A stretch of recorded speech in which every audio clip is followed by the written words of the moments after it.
The wedding was a year behind us. Tina and I had settled into a rhythm. Well, more like I had. Tina was still on her mission, her dream of opening that boutique, and I was doing everything I could to make it happen. Every shift, every extra mile, every moment spent away from home was for her dream.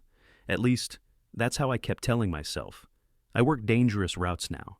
The ones they offered the veterans, the ones that paid well but came with the risk of working in God-forsaken places at odd hours. Back roads, flooded highways, rural outposts with dodgy mechanics and even dodgier food. It wore me out, physically and mentally. But Tina needed her shop, and I was the only one putting in the hours. She didn't have time. She was sourcing vintage pieces, hunting down the treasures that would give her boutique a soul. It sounded beautiful when she spoke about it, but I didn't understand it. I wasn't the one who had an eye for that kind of thing. I just wanted to see the savings grow. Tina had quit her waitress job the day after we got married, promising it was the right move. "I can't be divided, Ron," she said, eyes wide with sincerity. "I need to focus entirely on the store." The way she looked at me when she said it made me feel like I was part of something bigger, a team. I was working harder than ever, but I told myself it was worth it. Every cent we put aside felt like it was bringing her dream to life. I didn't see Tina much anymore. She was always in the shop, hunting for new stock or finalizing deals with potential suppliers. Every time I'd come home, she'd be there, smiling, throwing herself into my arms like she hadn't seen me in weeks. Her energy was infectious, but when I stepped back, I noticed that our time together was never about us. It was just about her. She'd pepper me with questions about my haul, the places I'd been, the people I'd met, and in between all of that, she'd remind me about how fast things had to move. "We're running out of time, Ron," she'd say. "The boutique needs to be up and running or we'll miss our window." I didn't say it, but I could feel it, the distance between us. She was always so absorbed in the dream, her dream, that there was no room left for anything else. But I kept my head down and worked harder. The days turned into months, 2 years stretched into 3. My body began to complain. Long hours, late nights, weird sleep schedules. The exhaustion was starting to take its toll. My knees ached, my back felt like it had been bent in ways it wasn't supposed to, and I could barely keep my eyes open when I finally got home. I thought about slowing down, taking a week off to rest, but Tina would have none of that. "The shop needs you, Ron," she'd tell me. "We can't afford to fall behind. Don't worry about your health. We'll figure it out later. Just keep pushing, okay?" And so I did. I pushed through. In the beginning, it felt like we were building something together. I'd come home to see her writing out new plans for the shop, talking about how she'd changed the way people thought about vintage clothing. She spoke with such passion that it made me think we really were in this together. But as the months went by, that feeling faded. I was more of a silent partner, quiet, distant, the money man, the worker, the one who was expected to just keep doing what he did best. Haul freight and make money. I'd ask her how things were going, and she'd smile that smile that always made me feel like I was doing the right thing, like she was so proud of me. But the savings weren't growing as fast as I'd hoped. The boutique still felt like a distant dream, and I didn't understand why.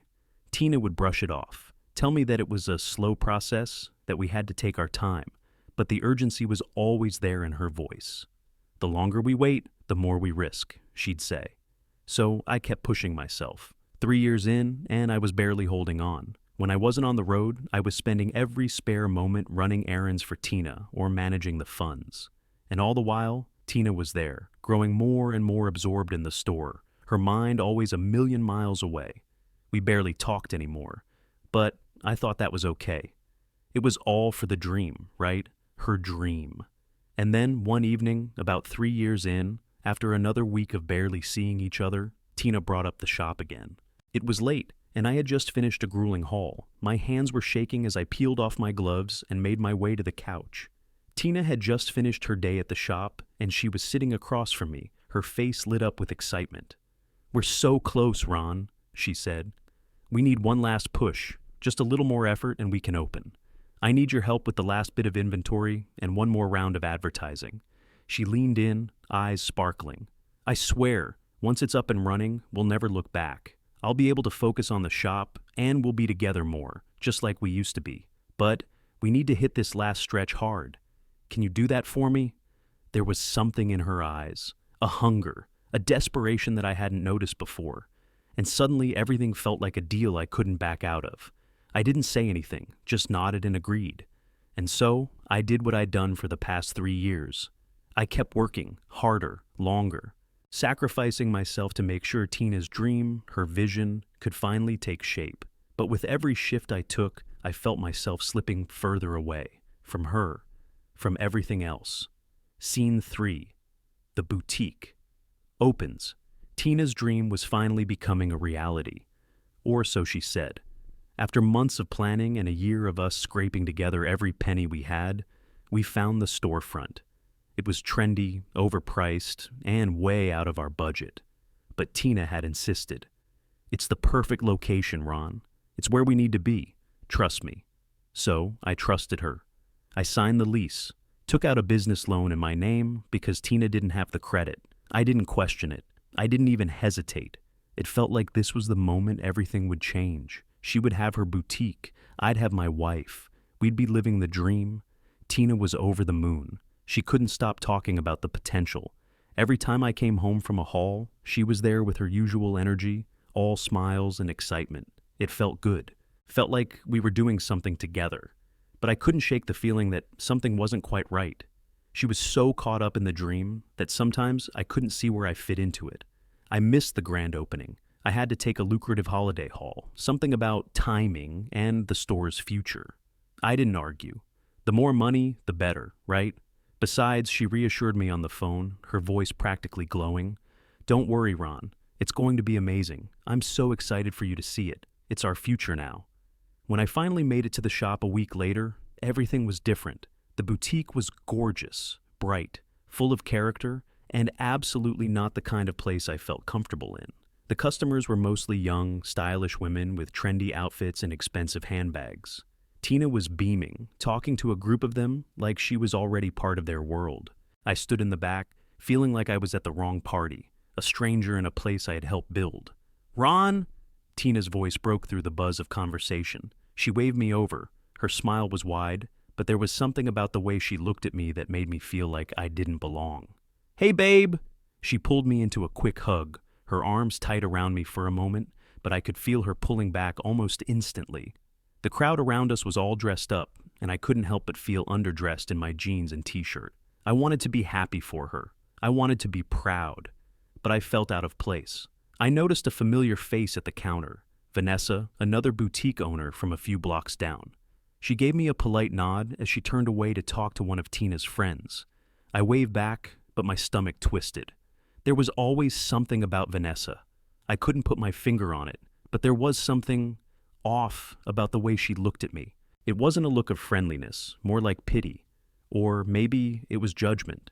Tina didn't seem to notice. She was too busy talking to one of her regulars, pointing out vintage pieces she had just sourced, always with that gleam in her eye, the one I had fallen for in the beginning. This is exactly what I imagined, Ron, she said, voice lilting with excitement. This shop, it's everything. I nodded, but the praise felt hollow. What about us? What about the long hours I'd worked, the strain on my body, the missed holidays? I was here now, but it wasn't about me. It was about her dream. Vanessa sidled up next to Tina, tossing a glance my way. Isn't it just perfect? Vanessa asked, her tone smooth, almost too smooth. She didn't wait for Tina to answer before adding, You must be so proud of her, Ron. Really, so proud. The way she said it made my skin crawl. I forced a smile, though it felt like it was stuck in my throat. Yeah, of course, I said, my voice flat. I could feel the difference between her and Tina's enthusiasm. Vanessa's wasn't genuine. She was looking at me like I was a relic from a past Tina was eager to forget. Everything's so polished, Vanessa continued, looking around the shop. The style is amazing. I'm sure you're happy to have her managing all this. Her words hung in the air, and there was a sharp edge to her smile that made me uncomfortable. Tina didn't notice any of it. She was too busy managing her new world, the one where I barely fit. We've been talking about expanding already, Ron. Maybe a second location, more inventory. It's all happening. I smiled, but it didn't reach my eyes. I had given everything I had to get her here. I had worked harder than ever, pushing myself to the point of breaking, and now I felt like I didn't even know who I was anymore. I wasn't part of her world, not really. I was just the guy who funded the dream. "Yeah, that's great," I said, my voice tight. "I'm really happy for you." I could feel Vanessa's eyes still on me, like she was waiting for me to say something, anything that might expose how out of place I was. Tina caught my gaze and smiled, leaning in to kiss me on the cheek. "Thanks for everything, Ron. You've made all of this possible." But the kiss felt distant, like it was just a gesture. There was no warmth in it. It was just a routine. She was too busy to notice. Too busy to notice me. I stayed a while longer, nodding when I was supposed to, smiling when it was expected. But inside, I felt like I was losing grip on everything I had worked so hard to build with her. The dream I thought was ours had become hers, and I was nothing more than a bystander. I should have felt proud of her. I should have felt like this was what I was working for all along. But instead, I felt like I was sinking into a space I didn't belong in, a world where Tina was the star, and I was just the trucker who paid the bills. And as I left the boutique that day, the sound of laughter behind me felt like a reminder that I was no longer part of the dream. Scene 4. Success and Distance. The shop started picking up, slowly but surely. Tina was right about one thing. It had potential. She used social media like a weapon, pushing posts, tagging influencers, doing all the things that made her boutique look fresh. I wasn't the guy to understand the marketing stuff, but it worked. Sales were growing, but with the growth came more distance. Tina became more consumed, more focused on her networking, her client base, her followers. I was left on the sidelines, supporting the dream, but never part of it. She was always on her phone, constantly replying to messages, working on her laptop, making calls while I sat there, trying to get her attention. She'd brush me off, telling me she was busy. It stung, but I kept telling myself, this is what we're doing it for. I started noticing something else too. Tina's buying trips had become more frequent, more strategic. She'd booked them during the times I was home, when we could have spent the rare hours together. At first I thought it was coincidence. She had her business to run after all, but when she returned from one of her trips to Santa Fe, something felt different. She was distracted, too distracted. I asked her how it went, and she said everything went well, but didn't mention any new purchases. "You look different," I said one night as we sat down for dinner. She didn't meet my eyes. "Just tired, that's all," she replied, shoving a forkful of salad into her mouth. "You sure? You seem off." "I'm just working hard, Ron. You know how it is." I nodded. I didn't know how it was, but I was getting the picture. Her hard work was starting to feel like a cover for something else. Over the next few weeks, I watched Tina slip further away. She'd barely talk to me when I was home, always checking her phone, sending a quick "I love you" before disappearing into her world again. It wasn't the same anymore. It wasn't even close to the same. One evening, I'd come back early from a haul, thinking I'd surprise her. I walked into the apartment, expecting to see her on the couch, maybe having a quiet moment, but she wasn't there. Her phone was sitting on the kitchen counter, and for whatever reason, I picked it up. I know it wasn't right, but I'd already been sensing something for a while. Something didn't sit right. Tina had always been so protective of her privacy. So, when I saw a text from a guy named Jason, I froze. "Missing you," it read. "It's complicated, but we'll figure it out soon." I put the phone down, my hands shaking. I couldn't breathe. I'd suspected something, but this was something else. I felt sick. I hadn't wanted to face it, but now it was there in front of me, undeniable. When Tina walked in 20 minutes later, she had that familiar smile on her face.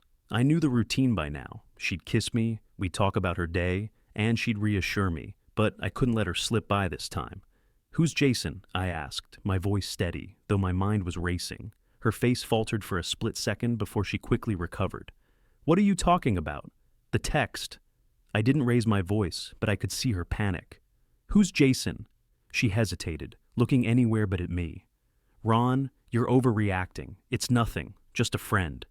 I didn't believe her, not for a second. "A friend?" I repeated, sarcasm creeping into my tone. "You send him those kinds of messages?" "Ron, you're being paranoid. It's nothing," she said, her voice soft, but her eyes were darting around the room like she was trying to find an escape. But there was no escaping this. Not anymore. "I heard the conversation, Tina. I know what's going on." Her face paled. "What conversation?" "The one you had on the phone, with him. You said you missed him and that it was complicated, but you'd be together soon." "How long, Tina?" She stood still, her breath shaky now. "Ron, I cut her off before she could say anything more. "You've been lying to me. You've been seeing him. All the while I've been working, busting my ass for you, for this." I gestured to the apartment, to the shop we were supposed to be building together. Tina looked at me, her eyes wide. I didn't mean for it to happen like this. You've been working so much. Don't," I interrupted. "Don't try to make it sound like it's my fault. You've been using me, Tina. Using me to fund your dream while you've been out seeing someone else. And you've been doing it behind my back." Her face flushed with embarrassment, but she didn't deny it.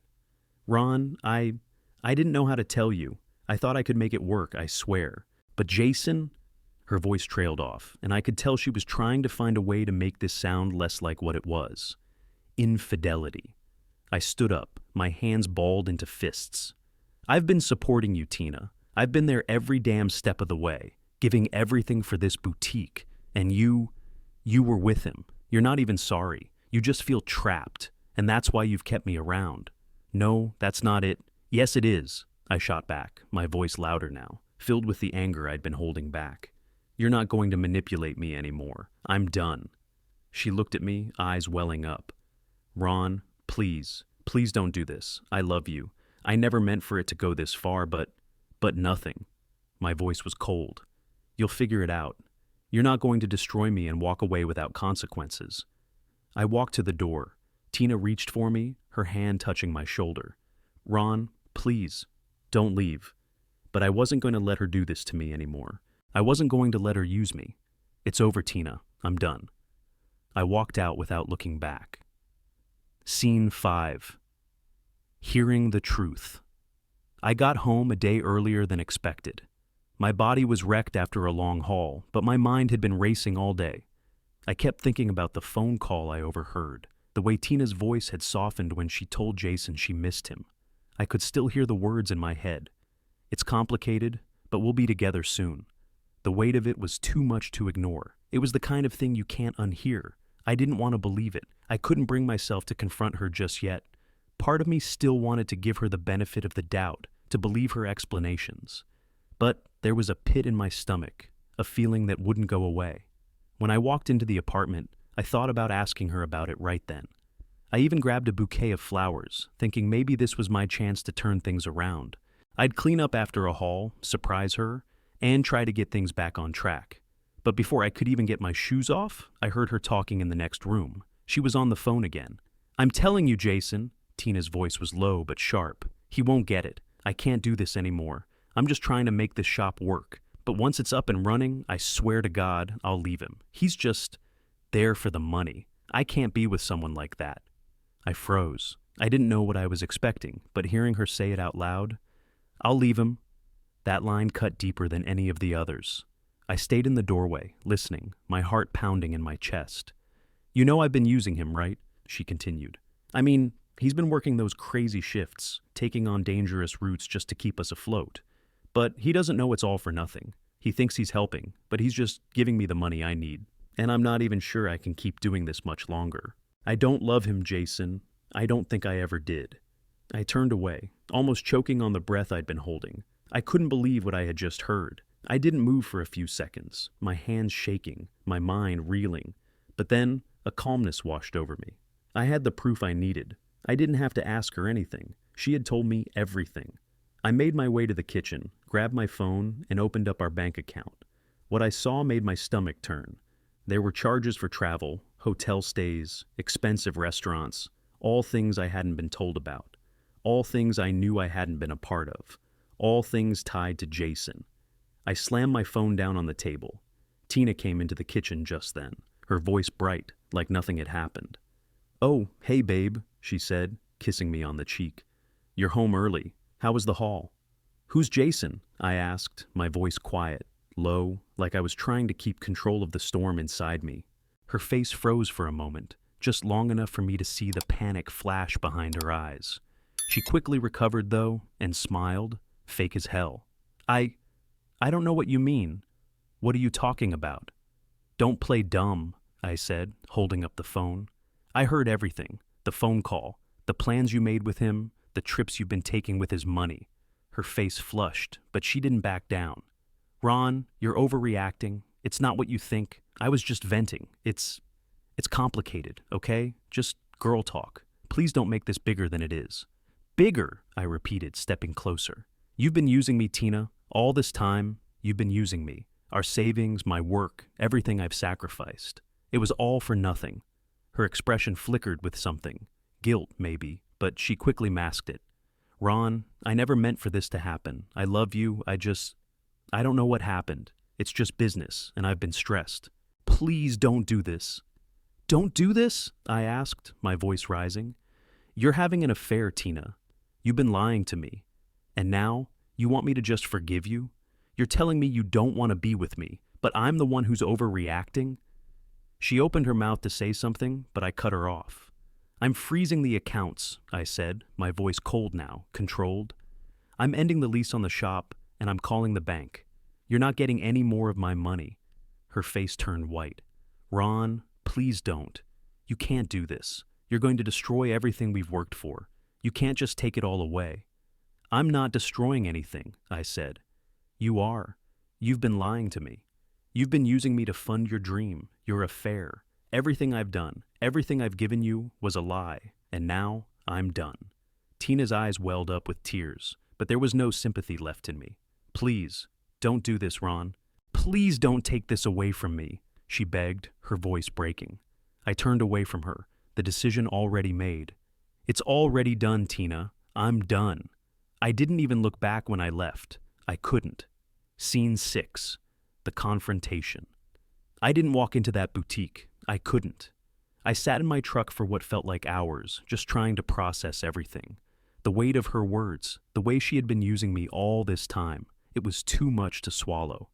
I could still hear the sound of Jason's name hanging in the air like a sharp, bitter truth. I needed to be sure. I needed to know what had been going on behind my back. I drove home in a daze, my hands gripping the steering wheel, my mind racing. I pulled into the driveway, parked, and sat there for a moment before heading inside. The apartment felt different, empty. Even the air was heavier.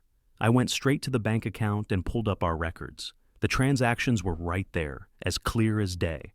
There were thousands of dollars spent on hotels, flights, meals, all connected to trips Tina had taken. Trips I had never been a part of. There was no hiding it. I wanted to throw up. This wasn't just some affair. This was betrayal on a scale I couldn't have imagined. The lies. She had used my money, my time, my energy, all for this. And now I was left holding the wreckage. I couldn't stay there.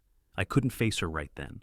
So I went out to the porch, sat in the silence, and tried to gather my thoughts. But all I could see was the face of the woman I had sacrificed everything for, laughing it off with him. The realization hit like a punch in the gut. Tina's phone call came not long after. I didn't want to answer it. I didn't want to hear her voice, but I couldn't avoid it. I picked up the phone and pressed it to my ear, my pulse quickening. Ron, she said, her voice a little too sweet, a little too practiced. Are you okay? I've been worried about you. I thought we could talk when you're home. I didn't mean what I said earlier. I heard everything, Tina, I said, calm, too calm. I needed to keep it together. I heard the conversation. I know about Jason. There was a long pause, and then I heard her breath catch. Ron, please don't do this. You're overreacting. It was just some girl talk, nothing more. Girl talk? I repeated, my voice getting harder. Don't try to spin this. I've seen the bank records. I've seen the trips. Don't tell me it's nothing. Ron, Her voice broke, but I wasn't about to let her off the hook. No, I cut her off. You don't get to manipulate me anymore. I've been busting my ass for you, for your dream. You've been using me for money, and you've been with him the whole time. Now you're asking me to believe it was nothing. She went silent, and I could practically feel her guilt coming through the phone. I'm freezing the accounts, I continued, my voice even. The boutique's lease? It's done. I'll call the bank. You're not getting another dime from me. I'm sorry, she whispered, her voice cracking, but it was too little too late. Ron, please don't do this. Please. I didn't feel sorry for her. I didn't feel anything but the need to end this, once and for all. You'll have to figure out the store on your own, Tina. This was never about love. This was about money, my sacrifice. There was a long pause before she responded, a shakiness in her voice. You can't just destroy everything. You're throwing away everything we've worked for. I could hear the panic in her voice now. You destroyed it, Tina. I'm done. She let out a sob, but I wasn't going to let her guilt trip me. Please, she said again, this time more desperate. I'll change. I'll do anything, Ron. Just don't walk away from me. No, I said firmly. It's over. You've been lying to me this whole time. I'm not going to keep enabling this. I'll leave. I'll go, she said, almost in a whisper. But please don't take this from me. I hung up before she could say anything else. The next few days were a blur of meetings and phone calls.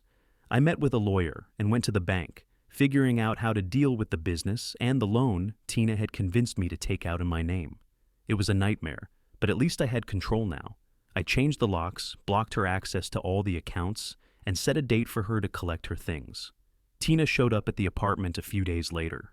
She was crying, begging me to let her back in, but I stood firm. I had given her every opportunity to be honest, and she chose lies instead.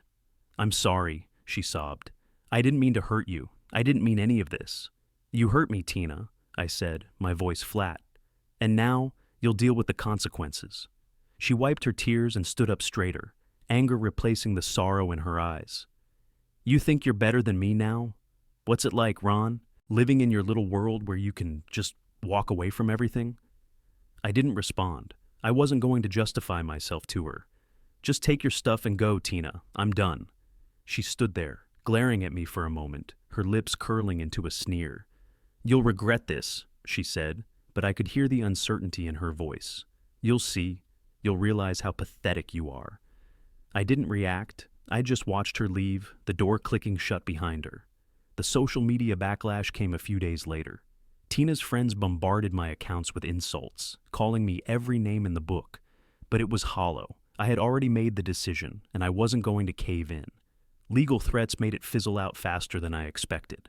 A week later, Melissa reached out to me. I had no idea about Jason, she said, her voice sincere. I'm sorry, Ron. I really am. I didn't know. I appreciated the apology, but I wasn't looking for sympathy. It's done, Melissa, I said. You don't have to explain anything. I don't need anyone's apology. I'm just moving on. And for the first time in a long while, I felt like I was finally free. Scene 7. Cutting ties. The lawyer's office felt cold, sterile, the kind of place where you make life-altering decisions, but everything about it made you feel small. I sat across from the lawyer, his sharp suit reflecting the seriousness of everything I was about to do. He explained the details, how to navigate the loan, how to approach the bank, and what we could do about Tina's fraud. He was straightforward, no nonsense, the kind of person you hire when you need to cut through the bullshit. You're entitled to some protection, Ron, he said, leaning over his desk. We can prove this was fraud. With what you've shown me, we'll settle this. I felt a strange sense of power listening to him talk. It wasn't something I'd expected to feel after everything. I was used to being the one who worked tirelessly, quietly, never expecting anything in return. But now, I had control. I wasn't just the fool in Tina's game. I was the one making the rules. After the meeting, I went straight to the bank. I knew I had to freeze the accounts, get my money back. I was no longer just angry. I was cold. I wasn't going to let her bleed me dry any longer. I was exhausted, but there was no time for rest. I changed the locks on the apartment, blocking her access to everything. The house was mine now. All mine. The next day, I set up a meeting. You have until Friday to get your stuff, I texted Tina. No long explanations, no pleas, just the facts. She showed up on Friday, looking like she was ready to beg. Her eyes were red, cheeks flushed. She had that look, sorrowful, desperate. She came in, a bag in her hand, but when she saw the empty apartment and the locked doors, she faltered. Ron, please, she said, her voice breaking. This isn't how it should end. I've made mistakes. I'm sorry. I said nothing. I didn't need to say anything. The silence was louder than words. She walked further into the apartment, her steps slow, like she wasn't sure what she was still holding on to. I thought we were building something, Ron, she continued, more to herself than to me. I thought you were my partner. We could have made it work. You used me, Tina, and now it's over. She stopped in front of the couch, eyes glossing over. I never meant for this to happen. I was just trying to make everything work. I thought if I kept going, everything would fall into place. Her words were empty now. They didn't hit me the way they used to. I didn't feel pity, not anymore. I wasn't the guy who jumped in to save the day. I'd already given everything I had. You should have been honest with me, I said, my voice low but steady. You should have told me the truth. She wiped her eyes, trying to compose herself. I know I should have. But I was scared, Ron. I was scared I wouldn't get what I wanted without using you. It stung, hearing her admit it. But I didn't flinch. I didn't care about her lies anymore. I was done. You can't undo this, Tina. You've done enough. She looked at me, something darker flickering behind her eyes.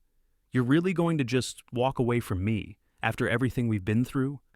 I didn't answer her right away. I just watched her, seeing the woman I once loved standing there, broken, but still trying to manipulate the situation.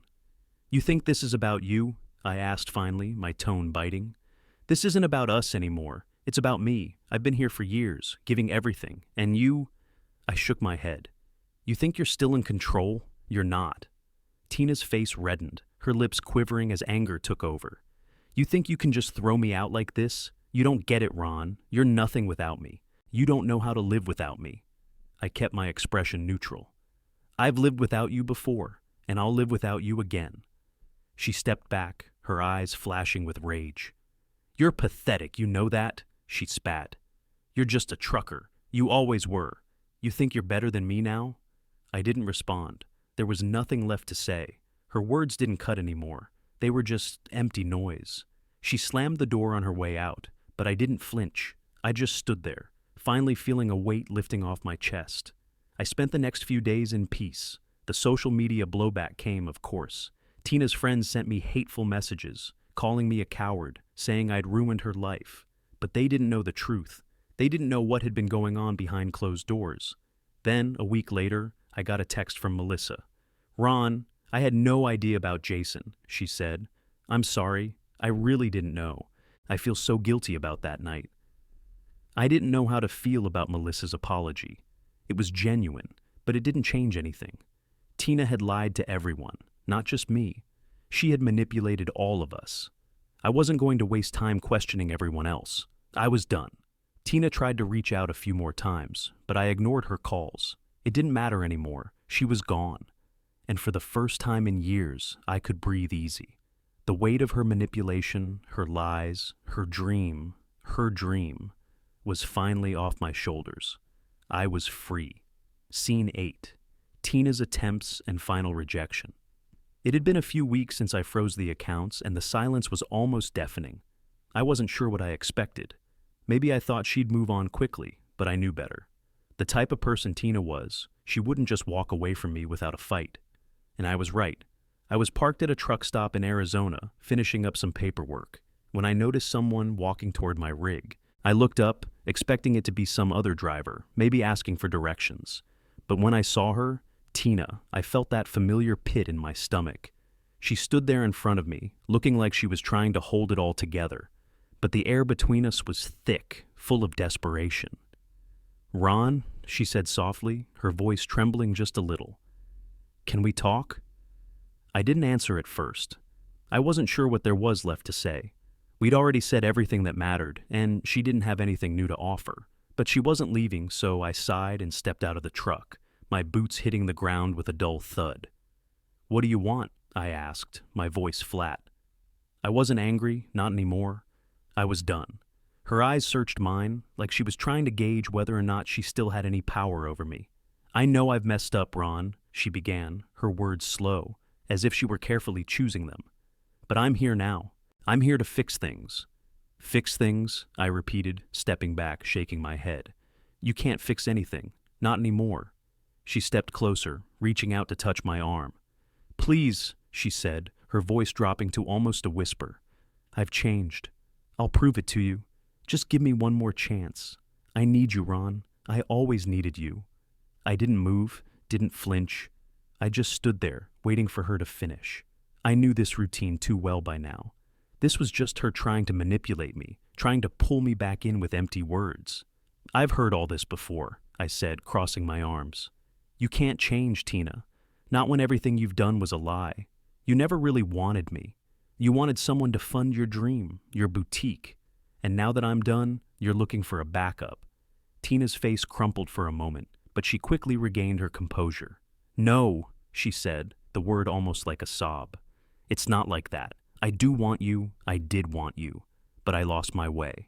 I was just so scared, Ron. I didn't know how to make it all work. Please, just one more chance. You'll see, I'll prove to you I've changed.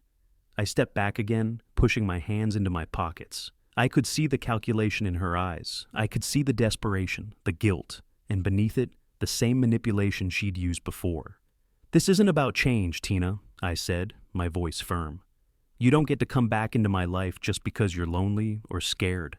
That's not how this works. I'm not some convenience for you to use when it suits you. Her eyes hardened for a second, but then she let out a breath, her shoulders sagging as if she were trying to hold it all together. You're really going to throw everything away over this? Over him? She spat. You're pathetic, you know that? You think you're better than me now? I didn't respond. I didn't need to. Her words were just noise now. She took a step back, shaking her head. You're nothing but a trucker. You always were, she muttered bitterly. You think you got it all figured out? You think you're something special? You're nothing, Ron. I let her words wash over me, but I didn't flinch, didn't bite. I'd heard worse, and frankly, I didn't care. I'd been so caught up in trying to make her happy, trying to build a life with her that I'd forgotten who I was. But now, I was clear. I wasn't going back. Goodbye, Tina, I said, turning toward the door of the truck. I don't need you anymore. I never did. Her face twisted, and for a moment, I saw something close to rage in her eyes. She opened her mouth, but I didn't let her say anything. I'm done, I said, my voice cutting through the tension. Don't come back. I climbed into the truck, started the engine, and drove off. I didn't look back. I wasn't going to be anyone's second choice again. I wasn't going to let someone use me like that, no matter how much they tried to manipulate my feelings. Tina had crossed the line, and I wasn't about to let her come back into my life. Not now, not ever. I drove for miles, the road stretching out in front of me like a symbol of the freedom I had now, the life I wanted, one that didn't involve anyone trying to use me or control me. It was just me, the open road, and the freedom to finally move on.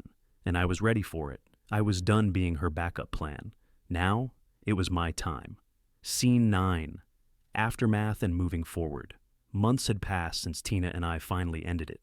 The legal stuff was sorted, the accounts were frozen, and the apartment was empty. She moved out, her things were gone, and I was left with the mess of what we'd built together. The mess she had created. I'd kept to myself for a while.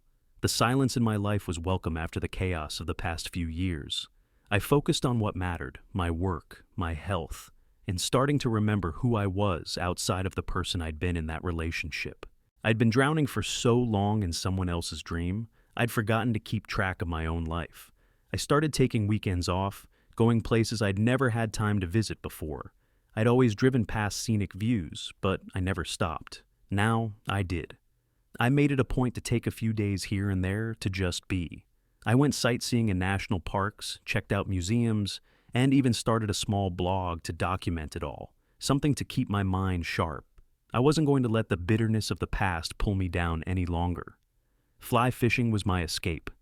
There was something about standing in the middle of a river, the world quiet except for the sound of water, and the occasional bird overhead. It gave me time to think, or not think at all.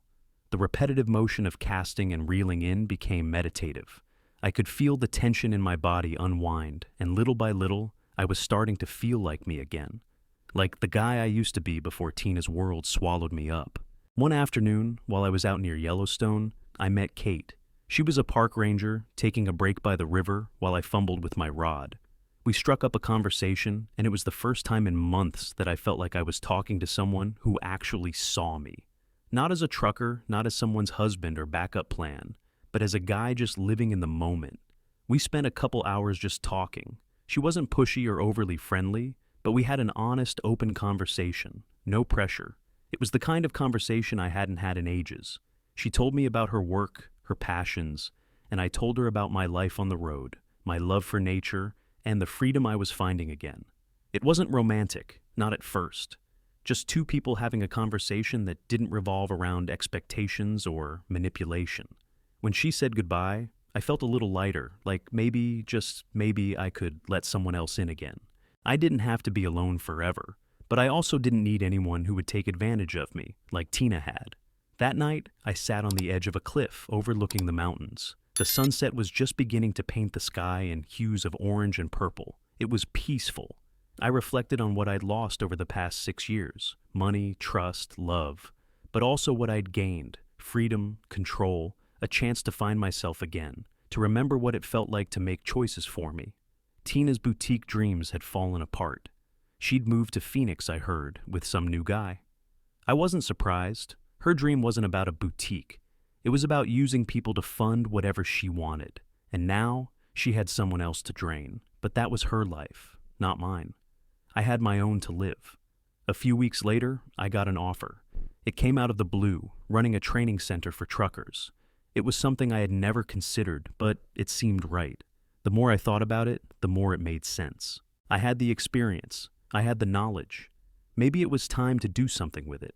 I hadn't made any decisions yet, but I was considering it. There was no rush, no pressure. I could take it slow, figure out what was right for me. I didn't have to bend to anyone else's expectations anymore. As I sat there, thinking about it all, I realized something. I had spent so many years building someone else's dream, trying to fit into a life that wasn't mine. But now, it was my time. I wasn't anyone's backup plan anymore. I wasn't anyone's ATM. It was just me. And I was okay with that.